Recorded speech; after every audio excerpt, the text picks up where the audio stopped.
శ్రీమతి సోనియా గాంధీ గారి సంకల్పం వల్ల, వారి రాజకీయ త్యాగం వల్ల ఈనాడు తెలంగాణ రాష్ట్రం ఏర్పడడం జరిగింది.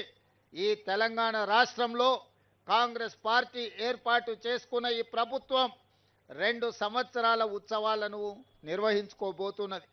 అందుకే ఈనాడు మహిళలకు స్థానిక సంస్థల్లో రిజర్వేషన్లు ఇవ్వడమే కాదు, మహిళలకు సంబంధించి స్వయం సహాయక సంఘాలలో 0 వడ్డీతో సహా ఈనాడు సంఘాలకు పెట్రోల్ బంకులు అందించిన, ఈనాడు సంఘాలకు 27,000 కోట్ల రూపాయల బ్యాంకు రుణాలను అందించిన, ఈనాడు ఆర్టీసీలో మహిళలు ఉచితంగా బస్సు ప్రయాణం చేయడమే కాదు 1000 ఆర్టీసీ బస్సులకు యజమానులను చేసిన, ఈరోజు ప్రతి కార్యక్రమాన్ని అదానీ అంబానీలు ఉత్పత్తి చేసే సోలార్ పవర్ ప్లాంట్లు ఈనాడు మహిళా సంఘాలకు అందించడం ద్వారా వ్యాపారంలో ఆడబిడ్డల్ని రాణింపజేయాలి, ఆర్థికంగా వాళ్లకు వెసులుబాటు కల్పించాలి అని ఈనాడు మన ప్రభుత్వం ప్రయత్నం చేస్తున్నది.